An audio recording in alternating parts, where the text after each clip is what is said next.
Good morning, growers. I'm Allison, and today, in theme with our applesauce week, I'm going to show you how I make our applesauce for my family. Now, my way differs from Jody's in a few different ways, the first and largest being that my family doesn't actually like applesauce. So I make apple cider with my Instapot here, and applesauce ends up being a delicious byproduct that we use in different recipes, which I will be featuring on our channels throughout the week. So that if you also don't like your applesauce to just eat plain, you can make delicious foods with it instead. Now, for this, you're going to be needing apples. These are actually from Jody because I have already used our apples. You can get your apples from the grocery store, yes, but that's a more expensive option. Like Jody said, you can talk to your neighbors and see if you can't get apples from them. And another great option is if you live near an orchard, you can oftentimes go to them, especially towards the end of apple season, and get a really good deal on a lot of apples from them. So there's another option.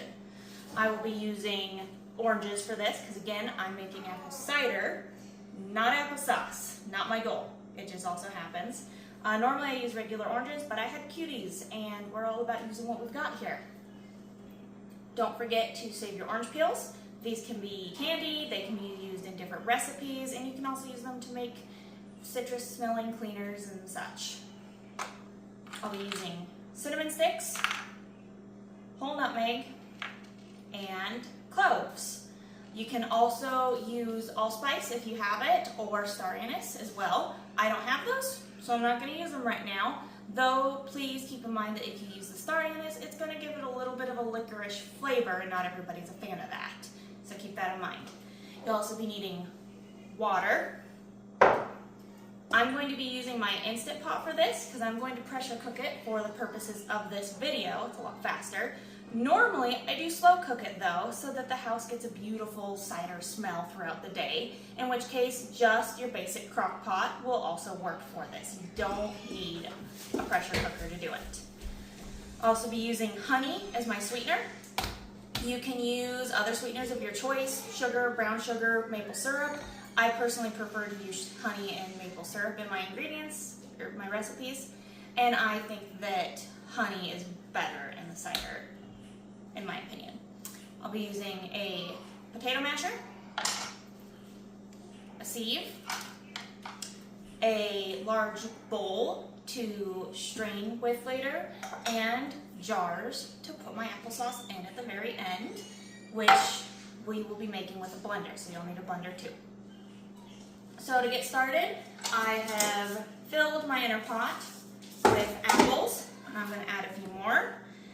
These are pretty small apples, so I just have them. If they're larger, you'll want to quarter them so that they're not quite so big in your pot. You also can fit more apples in that way, and it's going to result in a stronger apple cider and more applesauce at the end. Then we'll take our oranges. I'm just going to break them in half and toss them in.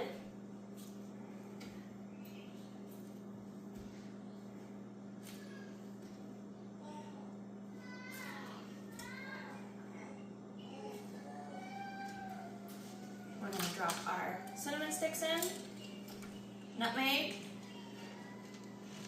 and our cloves. We'll just go ahead and scrape those in there.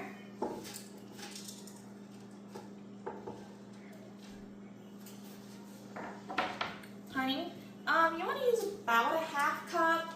I am not going to measure it because honey is a pain to clean out of things and get out of things, and we're not baking. It doesn't matter that much.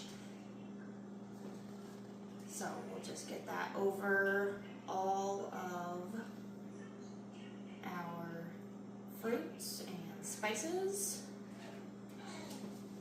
And this is obviously something you can adjust. If you want a sweeter cider, use more honey. If you prefer it to be more on the tart side, use less. Finally, we're going to take our water, and we will fill our pot to the max fill line. That's really important if you're going to be pressure cooking your apples. You do not want to go past that max fill line.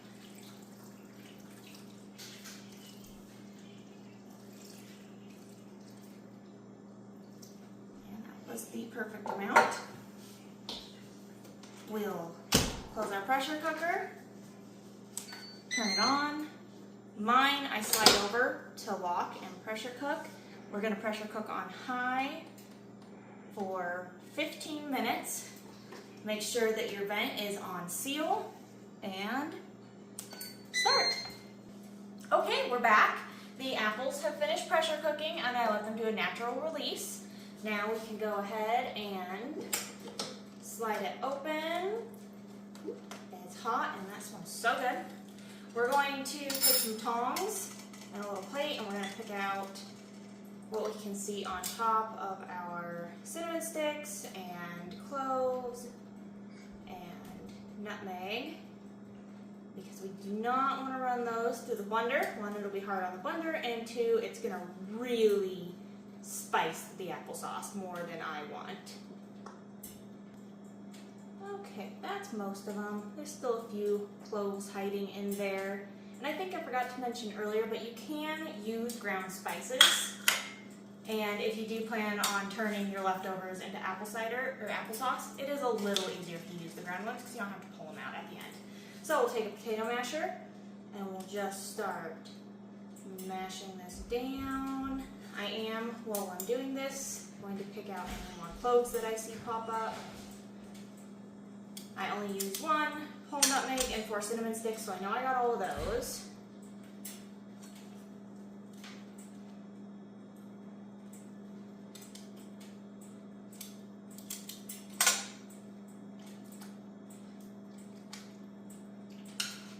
And we'll just mash it to get all of that juice and flavor pressed into our cider. Because again, that's my goal here is cider. Okay, and now that we've got that pretty well mashed, we can set that all aside. While I've been doing this, I did take my jug that I'm going to be putting the apple cider in and just filled it with hot water so that my jug is acclimating to the warmer temperature. So when I pour the cider in, you're not going to have that big contrast in temperature and risk shattering your glass. So, grab oven mitts. It's going to be hot. And we'll do this in batches. Shake that off because we are done with it. And here is where we hope we don't make a big mess.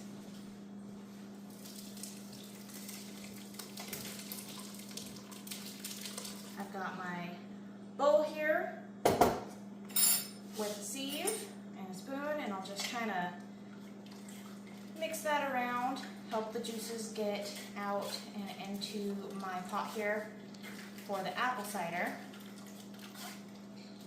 And this is a great opportunity to check to make sure you didn't miss any other cloves.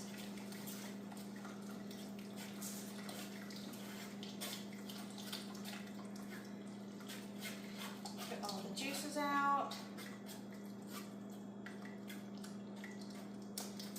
This is where a cheesecloth would be very useful because it can hold a lot more and you can just let it drip out. But I don't have any right now, so I'm using what I've got. Transfer that over to our blender and do it all over again.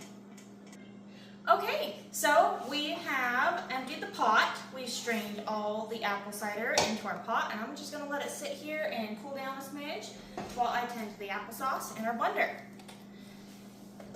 Now, obviously, the more high-powered of a blender you have, the faster and smoother of a job it's going to do, but you don't need a fancy blender for this. Any blender will do, even an immersion blender. That would actually work very well. So we'll just turn it on and run it on low first.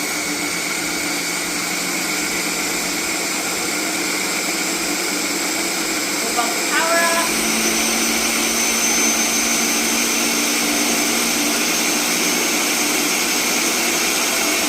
And go to high. Okay, so the blender ran for a little more than a minute. And then I will just check it. It's a pretty good consistency.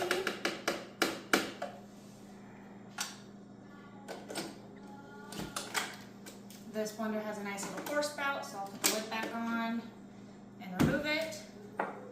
Grab our jars.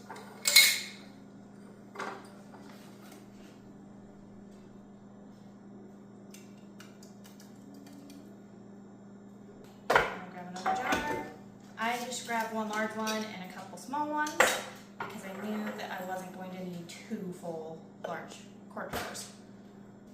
Okay, and there we have 2 jars of applesauce. I personally am not going to can these, but you could can them if you want. But like I said, since we don't like to actually eat applesauce, I just like to use it over the next week to make a lot of baked goods that I will then save. And the apple pancakes that my kids love so much. After we have our applesauce done, we can take our funnel and our apple cider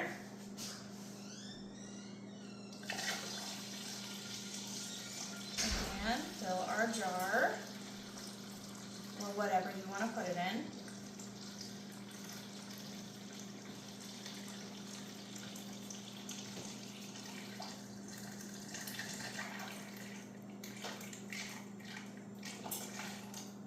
This made a smidge more than a half a gallon, and so I'll probably just drink what was left. I hope you enjoy your apple cider and your spiced applesauce, and happy homesteading!